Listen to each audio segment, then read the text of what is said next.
Druids, welcome to a new episode. This time, I'm going to try doing something a little different. Today's episode won't have visuals on it. It will mostly be an audio experience, kind of like a podcast. I also wanted to let you know that from now on, all my content will be uploaded to Google Podcast, Podbean, and iVoox, as well as here on YouTube. Also, the audio on this episode will be available on these platforms in both English and Spanish. Without further ado, let's begin.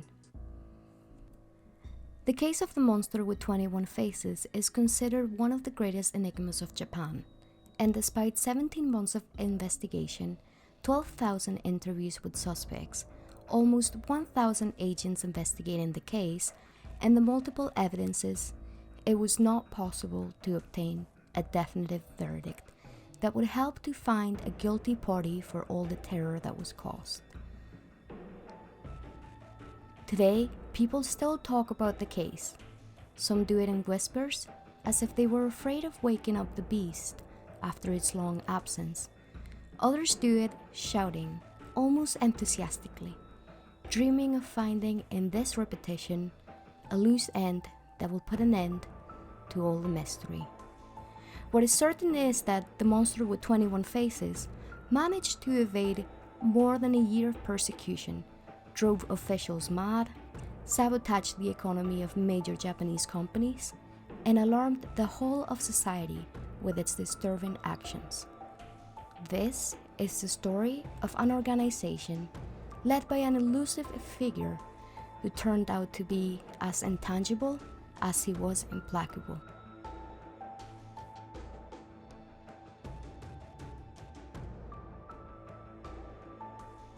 August 7th, 1985 was a tragic day for most of Japan's population. The day their faith in their security system almost literally turned to ashes. Yamamoto was the chairman of the Shiga Prefectural Police and was going through a severe depression. Over the past year, his credibility and professionalism had begun to be questioned, both in the media and in his professional environment. No one blamed him directly, and most were sympathetic to his situation. But Yamamoto was a good detective and could read between the lines, seeing something in the faces of his colleagues that he could not tolerate: pity.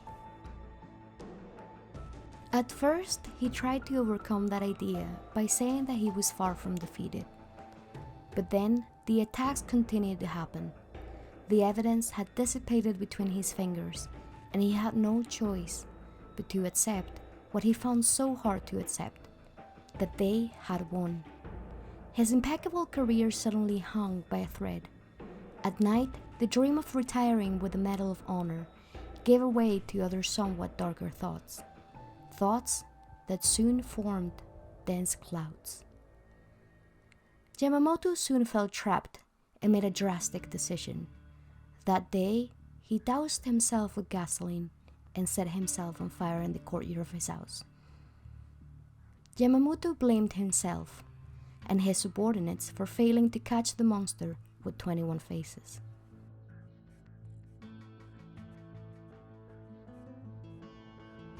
In the 1980s, Japan was at the peak of its development.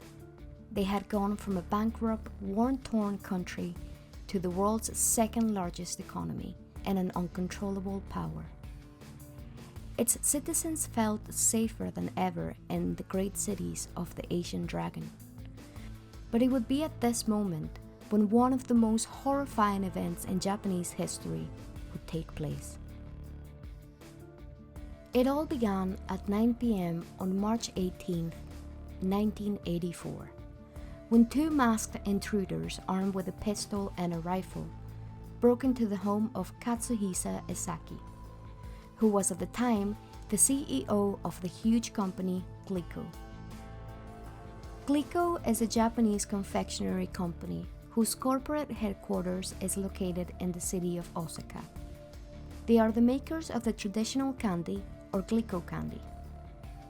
The company is also known for being the sponsors of the anime series Tetsujin 28. the mysterious kidnappers tied up Ezaki's daughter and wife.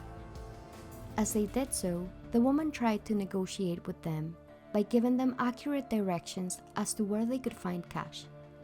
The men ignored her, unmoved. They cut the home's phone lines, and then they left, taking the CEO with them. Without wasting a minute, they drove at full speed to an isolated warehouse, and from there, they made a ransom demand to the company's director.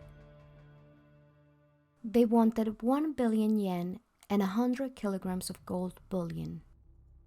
The manager was reluctant to cooperate at first, but then, seeing that the others were adamant in their demands, he agreed to collect the money. However, 3 days later, before the ransom could be paid, Ezaki managed to escape in a confusing episode. The event was covered with great emphasis in the news, partly due to the high profile of the victim, and also partly due to the fact that at the time, kidnapping in the home was a virtually unknown crime in Japan. Everyone followed the headlines aghast, with the shudder running through them and feeling completely vulnerable. The police obtained no concrete evidence, and the suspects were conspicuous by their absence. The shed that had been used to hold the victim was clear fingerprints. It was quickly reported that the whole thing was an isolated incident, mainly to relieve the pressure of the citizens who were already showing first signs of paranoia. However, a week later, on April 10, 1984, several cars in the parking lot of Glico were devoured by flames in an act that was undoubtedly intentional. Again, the security cameras were unable to provide any help. Only a few shadows were visible, and then the fire started. The police officers could no longer deny the obvious. Someone was trying to give Glico a concrete message. But why? What was going on? Before they could begin to work out the first hypotheses, things got out of hand on May 10, 1984, when a threatening letter was found taped to a bottle of hydrochloric acid. A letter signed by the monster with 21 faces. One of the agents was quick to recognize the reference. Everything pointed to a fictional character created by the writer Taro Hirai. Taro Hirai was born on October 21, 1894, and is better known by his pen name Rampo Edogawa. Rampo was an award-winning novelist and literary critic who played an important role in the development of Japanese detective fiction.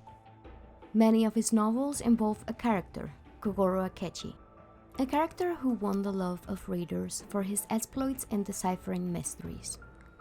Later, through the works of Rampo, Akechi would become the leader of a group of detectives known as the Yonen Tanteidan. Rampo was a great admirer of Western mystery writers, especially Edgar Allan Poe. In fact, his pen name is nothing more than Poe's name pronounced in Japanese. Also, Rampo attempted to translate to Japanese during his days as a student at Waseda University the works of Sir Arthur Conan Doyle, the father of the world-famous Sherlock Holmes, and his tireless ally Watson. Rampo, the architect of stories replete with seemingly unsolvable crimes, couldn't possibly have imagined that a few years after his death, one of his characters would end up escaping from fiction to be incarnated in reality. Only it was not one of his heroes. The monster with the 21 faces was the name of one of his most emblematic villains. The first letter sent by this sinister 21-faced entity to the police stated that potassium cyanide had been introduced into the Glico candies that were for sale. But how did they manage to pull off such a ruse? Should police take action on the matter, or was it just a farce to generate chaos? Faced with doubt, and with time playing a role, given that Glico candies were consumed by a large part of the child population, the company and the security agencies opted for the most logical thing to do: to take the candies off the market. The letter was reproduced in the media, and panic ensued. The company carried out a massive product recall, which generated some $21 million in losses. This loss, in turn, resulted in the dismissal of 450 employees. Days later, a thorough analysis determined that none of the candies had been poisoned. The company demanded that the police conduct a more thorough investigation, and they even evaluated the possibility of filing a lawsuit towards the police for incompetence. In the end, the only evidence that police was able to acquire was a blurry piece of security footage that appeared to show a man suspiciously handling Glico chocolates on the shelves of a store. The video was all over the local news, and the man wearing baseball attire was searched unsuccessfully for weeks. At that point, the letters began to arrive at the police stations and the media outlets with more emphasis, clearly aimed at challenging those who promised to lay hands on the culprits of this rampage. The monster with 21 faces was not only getting away with it, but he was openly laughing at everyone. One of his famous letters read, "Dear stupid police officers, don't lie. All crimes start with a lie, as we say in Japan. Did you not know that? Why don't you keep quiet? You seem a bit confused as well, so why not help you? We'll give you a hint. We entered the factory through the front door, and we use a PAN typewriter." With these statements, the monster with 21 faces implied that he knew that he had boycotted the company to perfection. Moreover, these hints drove the investigators more and more crazy as they reviewed the security tapes over and over again. How could they identify the men or the man they were looking for among all the people coming in and out of the factory? The police began interrogating the employees, but as the hours went by and with lack of evidence, the interrogations became more violent and sloppy. All the policemen were losing control. The only one who did not lose control was, of course, the monster, who, after laughing at absolutely everyone, he decided to offer a truce through a letter. This letter said, "We forgive Glico." But could this be true? Just as quickly as the monster appeared, was he going to disappear? And the monster did say goodbye, but only to Glico, because soon after he appeared in a new company, Morinaga. Morinaga is a Tokyo-based company that has been operating since 1899. Its products include sweets and other confections. It is one of the most powerful food companies in the country. Morinaga even had a singer, Ayumi Hamasaki, and figure skater Mao Asada appear in its commercials. A letter from the monster with 21 faces, ominously addressed to the mothers of the nation, claimed that 21 packages of different Morinaga products for children had been poisoned. The presumption that this was again a farce led to a delay in the police action this time. However, after much heated discussion and as the media got prickly, the fear spread among the country's inhabitants. All products that Morinaga had distributed were lifted from the stores. To everyone's surprise and horror, this time they corroborated that 21 boxes of candy contained poison in lethal doses. This changed the course of things. The police were no longer facing a monster that only roared. This was a monster that was ready to hurt. Interestingly, the packages of poisoned candy were kindly labeled with a danger contains toxic substances. It seems that the monster with 21 faces wanted to give potential victims a chance to avoid death. And what follows is easily deducible. Morinaga's stock immediately started to drop. Other letters also promised that if the supermarkets did not stop selling the products of this brand, new booby traps would appear, and this time without labels or threats. The losses were not only monetary, but also reputational. Morinaga hit rock bottom, and its management went absolutely ballistic, vowing revenge against this strange group or individual behind it all. But this attack triggered new questions. Why was the monster attacking only food production companies? And if it was an activist group, why weren't they clearer with their messages? Why go through so much effort to generate social unrest? The questions were duplicated on the front pages, inviting the monster to offer answers through his carefully delivered letters, which always lacked fingerprints and any traces or clues that would help to unveil at least a fragment of this twisted puzzle. The monster, for his part, did not even bother to answer these questions. Quite the contrary, it was at this point that he doubled the bet. The monster with 21 faces issued a statement saying it would now cease its activities if the sum of 50 million yen were paid. The money would be withdrawn from a bullet train bound for the city of Kyoto on June 28th. The place for the delivery would be indicated by a white flag, and if all went well, the surrender would be official. The debate then opened up amongst the researchers. Should they give in to these requests? Should they let the monster prove that it had mastered the game? The answers did not take too long to be revealed, and the police had no choice.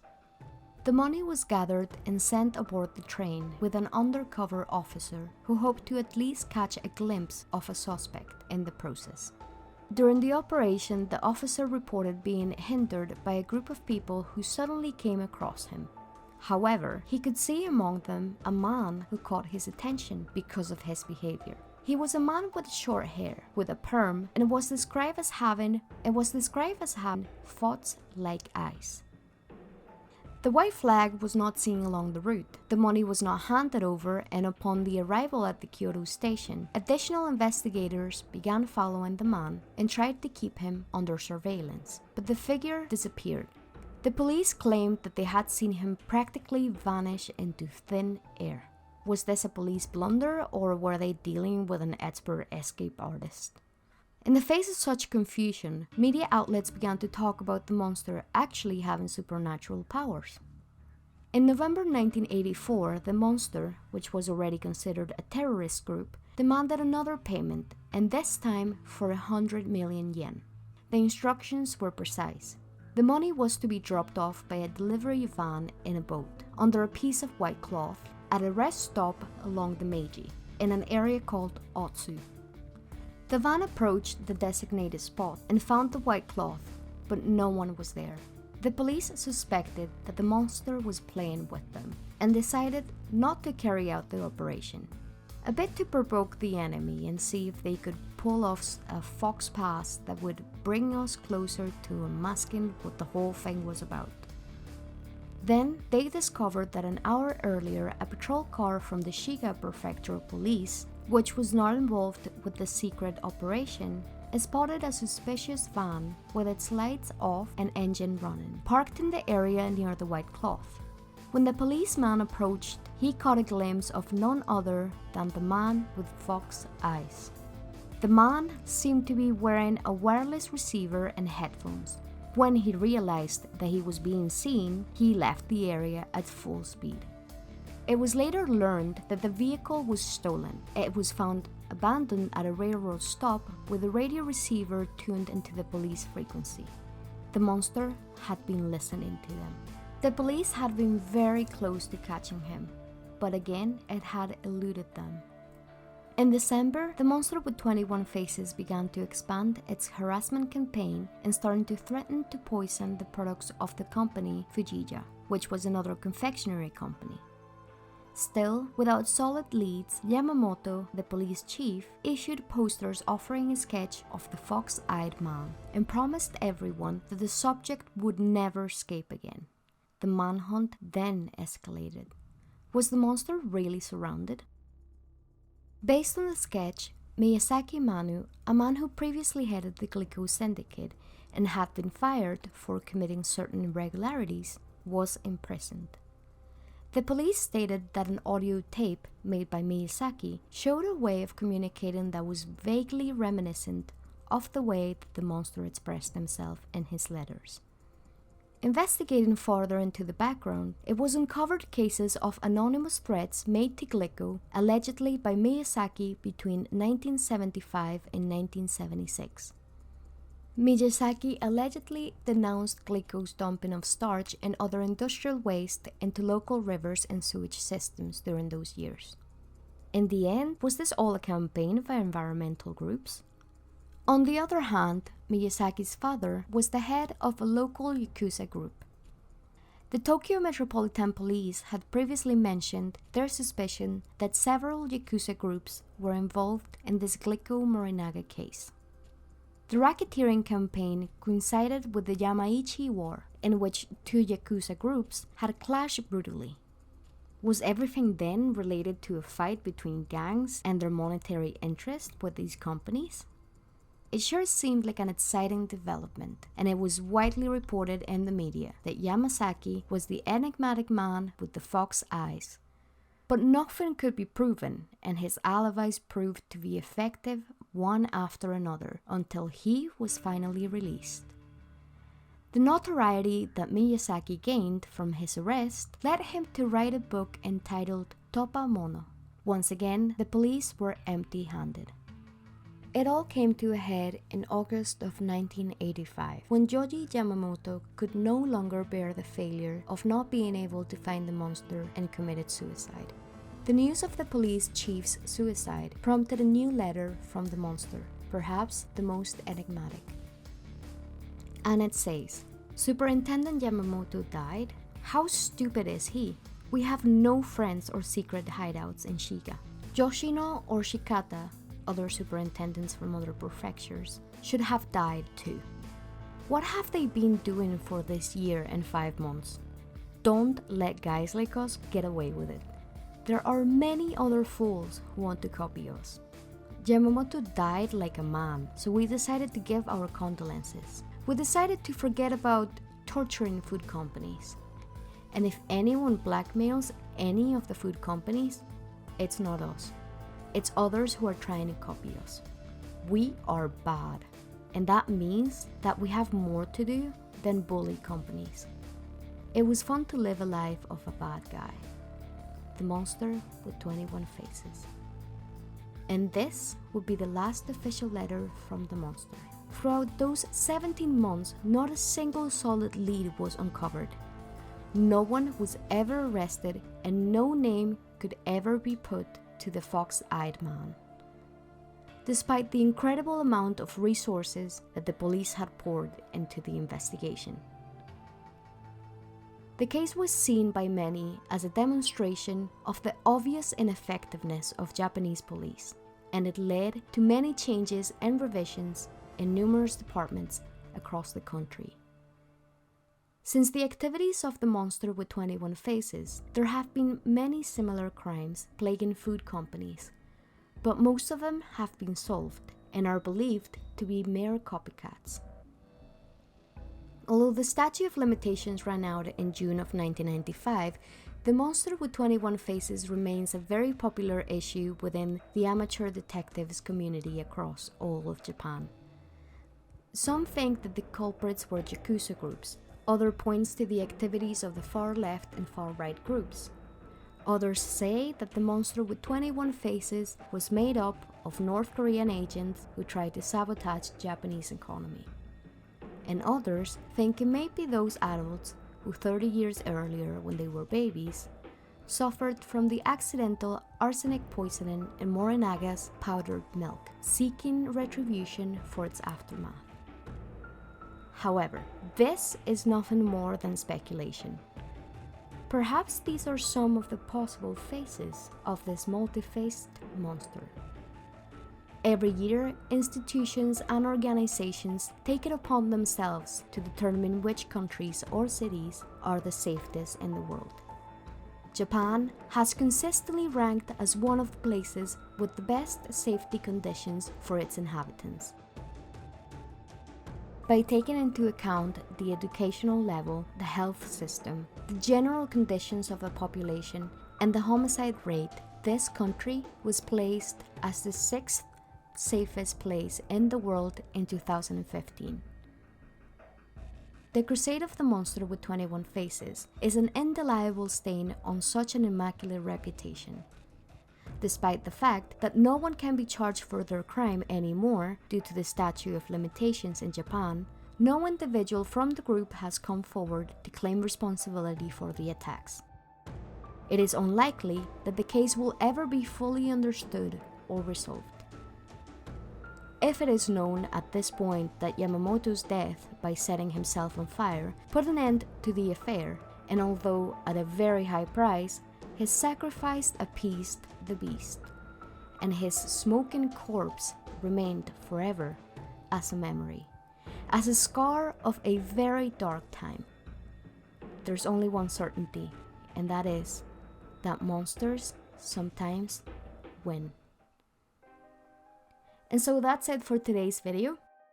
I hope you were interested in the story of the monster with 21 faces. And if you have any more facts that I haven't mentioned in this video, or you want to give out your opinion, or even some sort of suggestion for other videos, I invite you to leave a comment, subscribe, like the video, and activate notifications. And without anything else to say, I'm Neko Druid, and I'll see you on the other side.